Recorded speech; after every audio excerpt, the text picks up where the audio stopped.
අපි අද බලමු ජල විභවය කියලා කියන්නේ මොකක්ද කියලා. ජල විභවය කියලා කියන්නේ ජල අණු වල චාලක ශක්තිය හා සම්බන්ධ වූ ජල අණු වල චලනය වීමේ හැකියාව පිළිබඳ මැනිය හැකි ධාරිතාවය.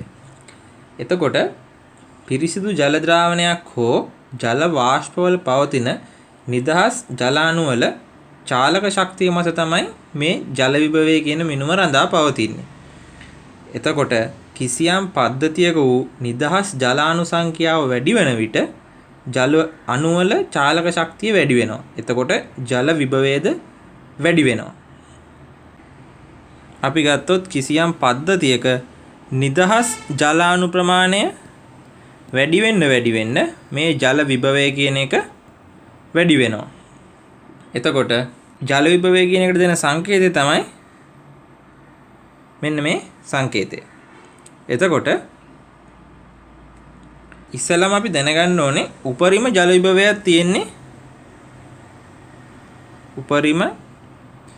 විභවයක් තියෙන්නේ කොහෙද කියන එක. එතකොට උපරිම ජල විභවයක් තියෙන්නේ සංසුද්ධ ජලයේ. එතකොට සම්මත උෂ්ණත්ව හා පීඩනයේදී එම උපරිම ජල විභවය අපි සම්මත කරගෙන තියෙනවා බිඳුවයි කියලා. එතකොට උපරිම ජල විභවයක් තියෙන සංසුද්ධ ජලයේ එතකොට සම්මත උෂ්ණත්වයේදී හා පීඩනයේදී අපි සම්මත කරගෙන තියෙනවා මේ උපරිම ජල විභවය බිඳුවයි කියලා. එතකොට එහෙනම් ඕනෙම ද්‍රව්‍යයක් දිය කරපු ඕනෑම ද්‍රාවණයක ජල විභවය බිඳුවට අඩු ඍණ අගයක් ගන්නවා. එතකොට ඒක පැහැදිලිනේ. එතකොට ජල විභවය කියලා කියන්නේ අපි කිව්වා ජල අණු වල චාලක ශක්තිය පිළිබඳ මිනුමක්. එතකොට ජල අණු සංඛ්‍යාව එහෙම නැත්නම් නිදහස් ජල අණු සංඛ්‍යාව වැඩි වෙන විට ජල අණු වල චාලක ශක්තිය වැඩි. එතකොට ජල විභවයත් වැඩි. එතකොට උපරිම ජල විභවය තියෙන සංසුද්ධ ජලයේ. එතකොට ඒක බිඳුවයි කියලා ගන්නවා. එහෙනම් කිසියම් ද්‍රව්‍යයක් දිය වුණු ජලයේ ජල විභවයේ ඍණ අගයක් ගන්නවා. අපි දැන් බලමු ජල විභවයට බලපාන සාධක මොනවද කියලා. එතකොට ජල විභවයට සාන්ද්‍රණය බලපානවා. එතකොට කිසියම් ද්‍රාවණයක සාන්ද්‍රණය වැඩි වෙන විට ජල විභවය අඩු වෙනවා.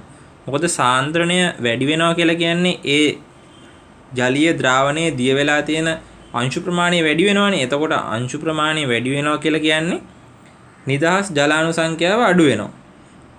එතකොට එම දිය වෙච්ච අංශුවට ජල අණු කවච ලෙස තැන්පත් වෙන බැවින් මේ නිදහස් ජල අණු සංඛ්‍යාව අඩු වෙලා ජල විභවය අඩු වෙනවා. එහෙනම් සාන්ද්‍රණය වැඩි වෙද්දී ජල විභවය අඩු වෙනවා. ඊළඟට අපි බලමු පීඩනය. යම්කිසි පද්ධතියක පීඩනය වැඩි වෙනවා නම් එහි ජල විභවය වැඩි වෙනවා. පීඩනය වැඩි වෙන විට ඒකක පරිමාවක වූ ජල අණු වල චාලක ශක්තිය වැඩි වෙන නිසා තමයි ජල විභවය වැඩි වෙන්නේ. එතකොට පීඩනය වැඩි වෙද්දී ජල විභවයත් වැඩි වෙනවා. ඊළඟට බලමු උෂ්ණත්වය. උෂ්ණත්වය වැඩි වෙද්දී අපි දන්නවා අණු වල චාලක ශක්තිය වැඩි වෙනවා. එතකොට ඒ නිසා ජල අණු වලත් උෂ්ණත්වය වැඩි වෙන්නේ නැද්දී චාලක ශක්තිය වැඩි වෙන නිසා උෂ්ණත්වය වැඩි වෙන විට ජල විභවයත් වැඩි වෙනවා. ඊළඟට අපි ගත්තාම ජලකාමී ද්‍රව්‍ය. ඒ කියන්නේ ජලය උරා ගන්න ද්‍රව්‍ය. ඒ කියන්නේ සෙලියුලෝස්, හෙමිසෙලියුලෝස්, පෙක්ටින්, ප්‍රෝටීන් වගේ දේවල්. එතකොට මේ වගේ ජලකාමී ද්‍රව්‍ය වලින් ජල අණු උරා ගන්නා නිසා නිදහස් ජල අණු සංඛ්‍යාව අඩු වෙනවා. එතකොට එහෙමනම් ද්‍රාවණයක ජලකාමී ද්‍රව්‍ය වැඩි වෙන තරමට ද්‍රාවණයක ජල විභවය අඩු වෙනවා. එහෙනම් ජලකාමී ද්‍රව්‍ය ප්‍රමාණය වැඩි වෙන්න ජල විභවය අඩු වෙනවා. අපි ඊළඟට බලමු ජල විභවයේ ආශ්‍රිත ගැටලු විසඳන්නේ කොහොමද කියලා. එතකොට ජල විභවයේ ආශ්‍රිත ගැටලු විසඳන්න නම් අපි තවත් විචල්්‍ය දෙකක් ගැන දැනගන්න ඕනේ. එතකොට මේ පළවෙනි විචල්්‍ය තමයි ද්‍රාව්‍ය විභවය කියන එක. නැත්නම් solute potential කියලා කියන එක. එතකොට මේ ද්‍රාව්‍ය විභවය කියලා කියන්නේ මොකක්ද කියලා බලමු. ඊළඟට අපි දැනගන්න ඕනේ පීඩන විභවය කියන්නේ මොකක්ද කියලා. ඒ කියන්නේ pressure potential කියන එක. එතකොට මෙන්න මේ රාශි දෙක අපිට අවශ්‍ය වෙනවා ජල විභවය ආශ්‍රිත ගැටලු විසඳන්න. අපි බලමු මේ එක එක විචල්‍ය අරගෙන කොහොමද මේවා වෙනස් වෙන්නේ කියලා.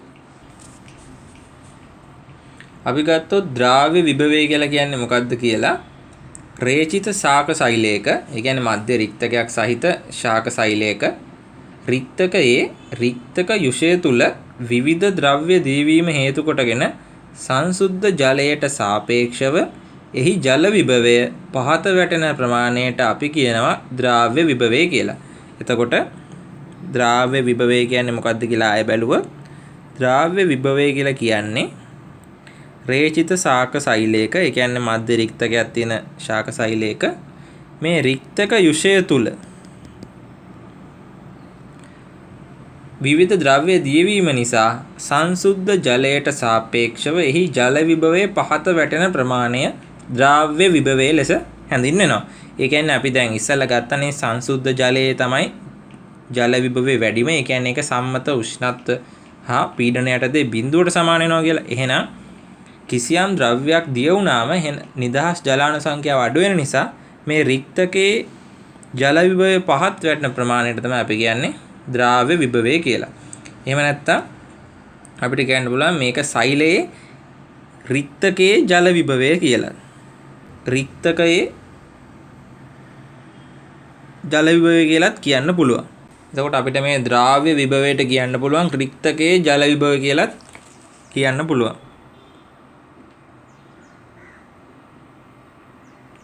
එතකොට මේක අපි කලින් කතා කරපු විදිහට මේකේ ද්‍රව්‍ය දියවීම නිසා ජල විභවයේ පහත වැටෙනවා කියන්නේ එහෙනම් මේක සෑම විටම ඍණාගයක්. එතකොට එහෙනම් රේචිත ශාක සෛලයක සමස්ත ජල විභවය අඩු කිරීමට තමයි මේ ද්‍රාව්‍ය විභවය හේතු වෙන්නේ. සමහර අවස්ථාවල සෛලයේ සමස්ත ජල විභවය ද්‍රාව්‍ය විභවයට සමාන වෙන්න පුළුවන්. එතකොට අපි උදාහරණයක් අරන් බැලුවොත් A කියන ශාක සෛලයේ ජල විභවය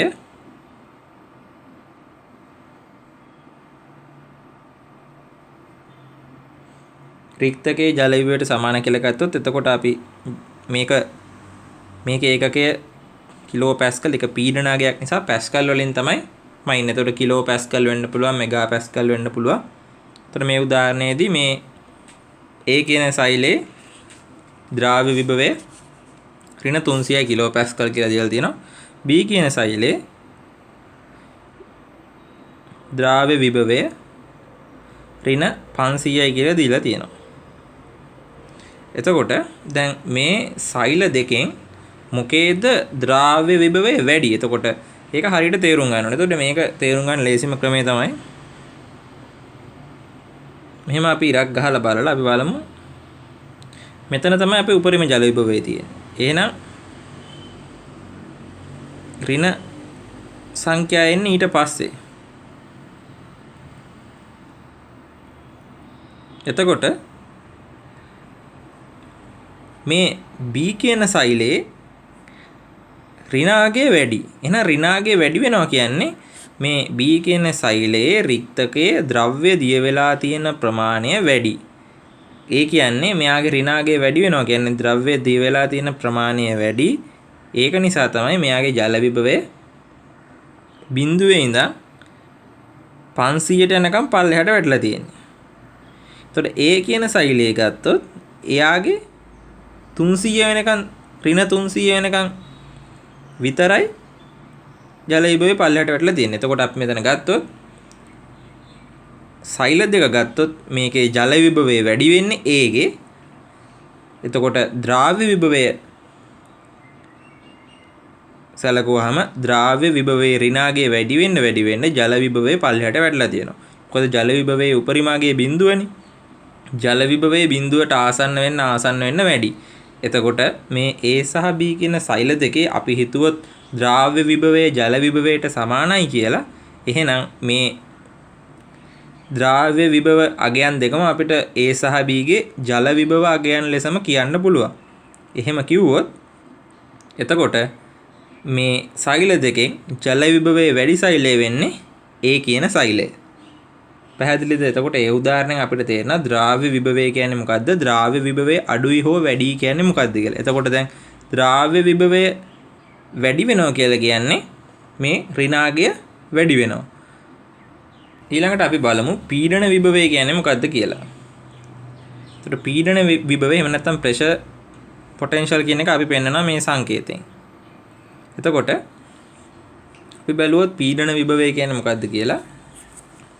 ශාක සෛලයක් ගත්තොත් මේ ශාක සෛලයේ රික්තකයේ තුලට ජලය ඇතුළු වීම නිසා රික්තකයේ පරිමාව සහ මේ ප්‍රාක් ප්ලාස්මයේ පරිමාව වැඩි වෙනවා. එතකොට මේ ප්‍රසාරණය වෙන ප්‍රාක් ප්ලාස්මය මගින් සෛල බිත්තිය මත පීඩනයක් ඇති කරනවා. එතකොට මේ සෛල බිත්තිය නම් මේ විදිහට සෛල බිත්තිය මත පීඩනයක් ඇති කරනවා. සෛල බිත්තිය මත පීඩනයක් වැඩි කරනවා. මොකද වතුර පිරෙන්න සෛලය ඇතුලේ පීඩනය ඉහළ යනවා. එතකොට මොකද සෛල බිත්තියට පරිමාව වැඩි කරගන්න අමාරුයිනේ. එයා සෛල බිත්තියක් තියෙන නිසා එයාට පරිමාව වැඩි කරගන්න අමාරු නිසා මේ විදිහට ප්‍රාක් ප්ලාස්මය සහ රික්තකයේ මගින් සෛල බිත්තිය කෙරෙහි පීඩනයක් ඇති කරනවා. අපි මෙන්න මේ ප්‍රාක් ප්ලාස්මය සහ රික්තකයේ මගින් සෛල බිත්තිය කෙරෙහි ඇති කරන පීඩනයට අපි කියනවා ශුන්‍යතා පීඩනය කියලා. ශුන්‍යතා පීඩනය. ශුන්‍යතා පීඩනය. එතකොට මේ විදිහට P1 කියලා ගත්තොත් මේ P1 කියන්නේ ශුන්‍යතා පීඩනය. එතකොට දැන් මේ ශුන්‍යතා පීඩනය නිසා ප්‍රත්‍යස්ථ සෛල බිත්තිය එළියට ඇදිලා යන්න බලනවා. එතකොට මෙසේ ඇදිලා යන ප්‍රත්‍යස්ථ සෛල බිත්තිය මගින් ආපහු ප්‍රාක් ප්ලාස්මය මත පීඩනයක් ඇති කරනවා. ප්‍රාක් ප්ලාස්මය මත පීඩනයක් ඇති කරනවා. එතකොට ඒක අපි ගත්තොත් ඒ පීඩනය මේ විදිහට ඇති වෙන්නේ.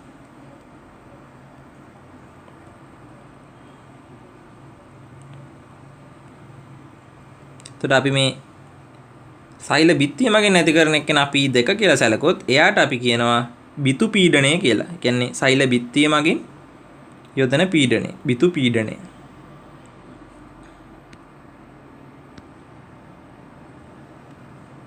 එතකොට මේ අතිරේක පීඩනය හේතු කොටගෙන සිදුවන ජල විභවයේ වැඩිවීම තමයි අපි කියන්නේ පීඩන විභවය කියලා. එතකොට එහෙනම් අපේ මේ ශුන්‍යතා පීඩනය නිසා බිතු පීඩනය කියලා දෙයක් ඇති වුණා. හැබැයි මේ බිතු පීඩනය නිසා සෛලයේ අභ්‍යන්තරයට පීඩනයක් යෙදෙනවා. එතකොට මේ පීඩනය යෙදෙන නිසා කිසියම් ජල විභවයේ වැඩිවීමක් වෙනවා. අන්න ඒ සංරචකයට තමයි අපි කියන්නේ පීඩන විභවය කියලා. එතකොට පීඩන විභවය කියන එක බිඳුව හෝ ධනාගයක් ගන්න පුළුවන්. එතකොට පීඩන විභවය සෛලයක සමස්ත ජල විභවයේ වැඩි කිරීමට තමයි හේතු වෙන්නේ. පැහැදිලිද? එතකොට පීඩන විභවය කියලා කියන එක සෛලයේ ජල විභවය වැඩි කරන්න තමයි හේතු වෙන්නේ. එතකොට මේ බිතු පීඩනය ලෙස හැඳින්වෙන සෛල බිත්තියෙන් ප්‍රාක් ප්ලාස්මය හා රික්තක යුෂය වෙතට ඇති කරන පීඩනය නිසා තමයි මේ පීඩන විභව සංරචකය හටගන්නේ. අපි ඊළඟට බලමු රේචිත ශාක සෛලයක සමස්ත ජල විභවය කොහොමද හොයන්නේ කියලා. සමස්ත ජල විභවය අපිට මෙන්න මේ කියන සූත්‍රයෙන් ගන්න පුළුවන්. මේ පීඩන විභවය සහ ජල ද්‍රාව්‍ය විභවය සහ පීඩන විභවය කියන දෙකේ එකතුවෙන් අපිට ගන්න පුළුවන් ජල විභවය සෛලය. එතන මෙන්න මේ සංරචක දෙක තමයි රේචිත ශාක සෛලයක සමස්ත ජල විභවයට බලපාන සංරචක දෙක. එතකොට මෙන්න මේ සූත්‍රයෙන් අපිට හොයන්න පුළුවන් රේචිත ශාක සෛලයක සමස්ත ජල විභවය. ඊළඟට අපි බලමු ගැටලුවක් හදලා. එතකොට අපි මේ ගැටලුව බැලුවොත් මේක අපිට සෛල දෙකක් දීලා තියෙනවා A සහ B කියලා. A ගේ ද්‍රාව්‍ය විභවය දීලා තියෙනවා ඍණ 2 මෙගාපැස්කල් කියලා. A ගේ පීඩන විභවය දීලා තියෙනවා 0.8 මෙගාපැස්කල් කියලා. එතකොට B සෛලේ ද්‍රාව්‍ය විභවය අපිට දීලා තියෙනවා ඍණ 1.4 මෙගාපැස්කල්. පීඩන විභවය දීලා තියෙනවා 0.6 මෙගාපැස්කල්. එතකොට අපෙන් ඇහුවොත් A සහ B කියන සෛල දෙක සමතුලිතතාවයට එළඹුණාම සෛල දෙකේ ජල විභව අගයන් සොයන්න කියලා. අපි එතකොට බලමු. එතකොට අපි ඉස්සෙල්ලාම මේ A කියන සෛලේ ජල විභවය ගණනය කරලා ඉමු.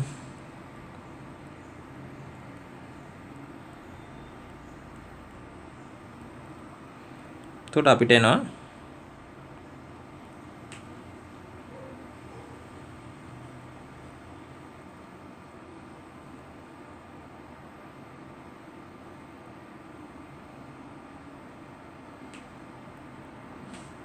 ඍණ 1.2 මෙගා පැස්කල් කියලා. එතකොට අපි සෙල් B කියන කෙනාගේ බැලුවොත් B සෛලේ ජල විභවය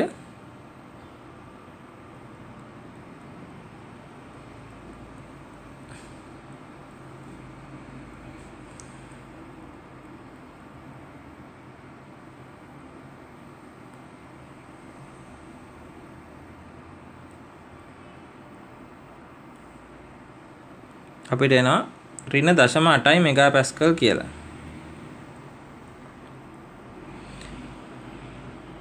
එතකොට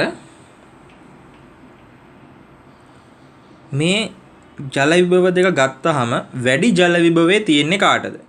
වැඩි ජල විභවයේ තියෙන්නේ කාටද කියන එක තේරුම් ගන්න ලේසිම ක්‍රමය තමයි අර මම කියපු සංඛ්‍යා රේඛාව ඇසුරෙන් තේරුම් ගැනීම. එතකොට දැන් මේකේ සංඛ්‍යා දෙක අපිට තියෙන 1.8යි ඍණ 0.8යි අනිත් එක ඍණ 1.2යි කියලානේ. එහෙනම් බිඳුවට කිට්ටුම අගය වෙන්නේ ඍණ 0.8. එහෙනම් මේ සෛල දෙක ගත්තාම ජල විභවය වැඩි B ගේ. එතකොට අපි දැනගන්න ඕනේ ජලය ගමන් කරන්නේ කොහොමද කියලා. එතකොට සෛල අතර. එතකොට ජලය ගමන් කරන්නේ සෑම විටම ජල විභවය වැඩි තැන සිට ජල විභවය අඩු තැනට. එහෙනම් ජලය ගමන් කරන්නේ B ඉඳන් Aට තමයි ජලය ගමන් කරන්නේ. එහෙනම් ජලය ගමන් කරන්නේ B ඉඳන් Aගේ පැත්තට. පැහැදිලිද? එතකොට හැමතිස්සෙම ජලය ගමන් කරන්නේ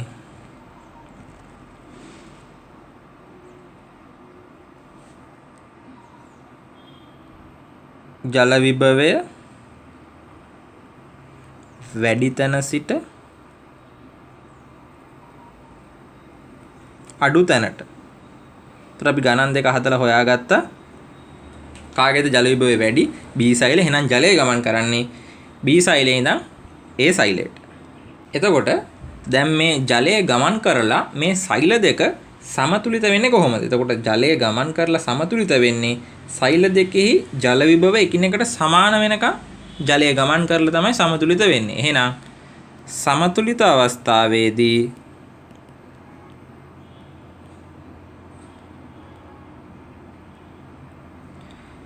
A සහ B සෛල දෙකේම ජල විභව සමානයි.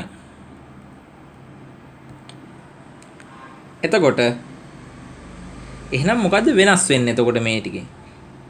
එතකොට වෙනස් වෙන්නේ හැමතිස්සෙම පීඩන විභවය.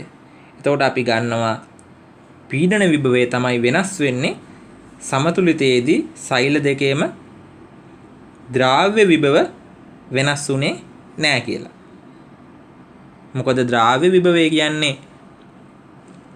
සෛලයේ දිය වෙලා තියෙන ද්‍රව්‍ය නිසා අඩු වෙන ප්‍රමාණය. ඒතර ද්‍රව්‍ය ගමන් කරේ නැහැ සෛල දෙක අතර. ගමන් කළේ ජලය විතරයි. එහෙනම් සෛලයේ ද්‍රාව්‍ය විභවය වෙනස් නොවි තියෙනවා. මොකද රික්තක යුෂයේ ද්‍රව්‍ය හුවමාරුවක් උනේ නැති නිසා සෛල දෙක අතර. එතකොට දැන් අපෙන් ඇහුවොත් සමතුලිතයේදී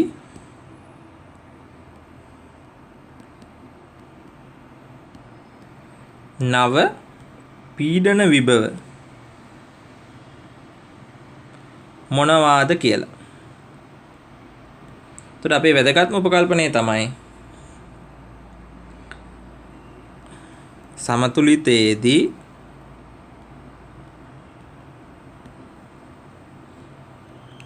සෛලයේ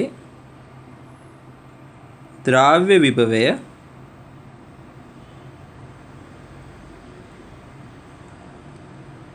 වෙනස් නොවේ. එතකොට අපි දැන් ගණනය කරලා බලමු සමතුලිතයේදී ජල විභවය කොච්චරද කියලා. එතකොට අපි කලින් ගිය විදිහට සමතුලිතයේදී ජල විභව දෙක සමාන වෙන්න ඕනනේ අනිවාර්යෙන්. එතකොට එහෙනම් ඉස්සෙල්ලා හොයමු සමතුලිතයේදී සෛලවල ජල විභවය. එතකොට ඍණ 1.2යි එකතු කිරීම ඍණ 0.8යි බෙදන්න ඕනේ දෙකෙන්. එතකොට දෙකෙන් බෙදලා ගත්තාම එතකොට අපිට කරන්න තියෙන්නේ සෛල දෙකේ ජල විභව දෙක සෛල දෙකේ ජල විභව දෙක එකතු කරලා දෙකෙන් බෙදන්න. එතකොට අපිට නම් ඍණ 1යි මෙගාපැස්කල් කියලා අනිවාර්යෙන් ඒකක එක දාන්න. එතකොට දැන් අපි වෙමු සමතුලිතයේදී නව පීඩන විභව මොනවාද කියලා. එතකොට අපි ගත්තොත් ඒ සෛලය ගත්තොත් අපි දාමු ජල විභවයේ සූත්‍රය. එතකොට අපේ නව ජල විභවය තමයි අර සමතුලිත වෙද්දී තිබිච්ච ජල විභවය. කියන්නේ ඍණ 1 මෙගාපැස්කල්. ද්‍රාව්‍ය විභවය අපි ගත්ත වෙනස් වෙන්නේ නැහැ කියලා. එහෙනම් ද්‍රාව්‍ය විභවය වෙන්නේ ඍණ 2 මෙගාපැස්කල් කියලාමයි. පීඩන විභවය තමයි අපිට හොයන්න තියෙන්නේ. එහෙනම් පීඩන විභවය අපිට එනවා 1 මෙගාපැස්කල් කියලා. ඊළඟට බලමු B සෛලේ. ඒකටත් සමීකරණය දැම්මහම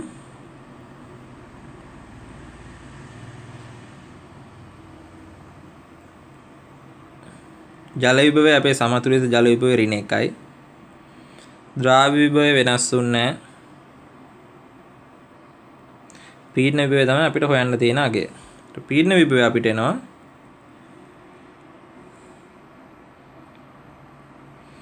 0.4ක් කියලා.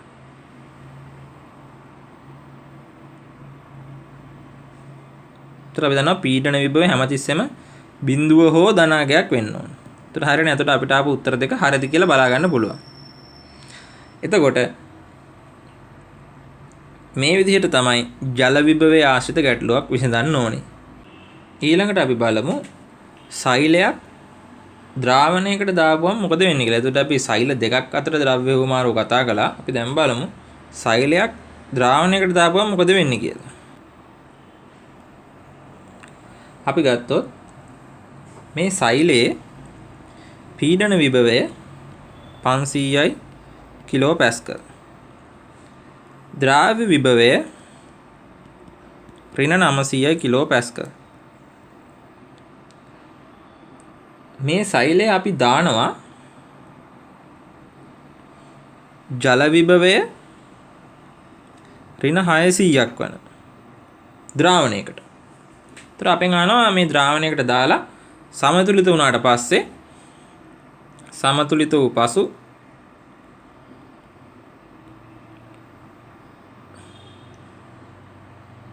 ජල විභවය කොච්චරද කියලා. එතකොට අපි මේකෙදි තේරුම් ගන්න ඕනේ තමයි දැන් මේ වෙලාවේ සෛලය ගණිතණු කරන්නේ තවත් සෛලයක් එක්ක නෙමෙයි. ඒක ගණිතණු කරන්නේ ද්‍රාවණයක් එක්ක. එතකොට අනිවාර්යෙන් ද්‍රාවණයකට සෛලයක් දාපුවම සෛලයේ ජල විභවය මොකක් වුණත් ඒ ද්‍රාවණයේ ජල විභවයට සමාන වෙලා තමයි සමතුලිත වෙන්නේ. ඒතකොට ඒක දැනගන්න ඕනේ වැදගත් මූලධර්මයක්. එතකොට සෛල දෙකක් අතර ගණිතණු කරද්දි වගේ නෙමේ සෛලයයි ද්‍රාවණයයි ගණිතණු කරද්දි අනිවාර්යෙන් සෛලයේ ජල විභවය මොකක් වුණත් ඒක අන්තිමට ද්‍රාවණයේ ජල විභවයට සමාන වෙලා සමතුලිතතාවයටපත් වෙනවා. එතකොට එහෙනම් මේකේ අලුත් ජල විභවය වෙන්නේ ඍණ 600යි. ඍණ 600යි කිලෝපැස්කල්. එතකොට අපි ඊළඟට හොයමු සමතුලිත අවස්ථාවේදී පීඩන විභවය කොච්චරද කියලා. ඒතර අපි කලිනුත් කිව්වා වගේ මේකේ ද්‍රාව්‍ය විභවයේ වෙනසක් වෙන්නේ නැහැ. පීඩන විභවය තමයි වෙනස් වෙන්නේ. එතකොට අපි ගත්තොත් සමතුලිත අවස්ථාවේදී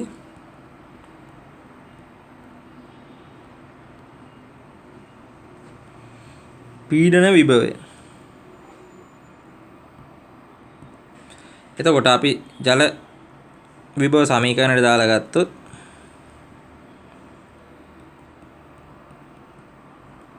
අපිට එන එතකොට ද්‍රාව්‍ය විභවයේ වෙනසක් නැහැ. යා ඍණ 900මයි. පීඩන විභවය තමයි අපි හොයන්නේ. ජල විභවය සමතුලිත වෙන්නේ ඍණ 600දී. එහෙනම් අපිට එනවා පීඩන විභවය සමානයි 300යි කියලා. එතකොට 300 මේක ධනාගයක්. මොකද අපි දන්නවා පීඩන විභවය හැමතිස්සෙම බිඳුව හෝ ධනාගයක් තමයි ගන්න. පැහැදිලිද? එතකොට අපි කතා කළා සෛලයක් කොහොමද තවත් සෛලයක් එක්ක ජලය හුමාරු වෙද්දී ජල විභවය සමතුලිත වෙන්නේ සහ සෛලයක් ද්‍රාවණයකට දාපුවම කොහොමද ජල විභවය සමතුලිත වෙන්නේ කියලා. ඔයාලට ජල විභවය ගැන මොන හරි තව දැනගන්න ඕන දේවල් තියෙනවා නම් පල්ලෙහා කමෙන්ට් සෙක්ෂන් එකෙන් දාන්න. ඒ වගේ තව මොන හරි හදාගන්න බැරි ජල විභව ගැටලු තියෙනවා නම් ඒවත් දාන්න කමෙන්ට් සෙක්ෂන් එකේ. channel එක subscribe කරලා තියාගන්න. physics, bio, chemistry විෂයන් සේරටම පාඩම් මේ channel එකෙන් ඉස්සරහට ගේන්න බලාපොරොත්තු වෙනවා. ඒක නිසා මතක ඇතුව channel එක subscribe කරලා තියාගන්න. ඔයාලට ඕන පාඩම් මොන හරි තියෙනවා නම් ඒවත් පල්ලෙහා comment section එකේ දාන්න. ඒවට වීඩියෝ අරන් එන්න පුළුවන්.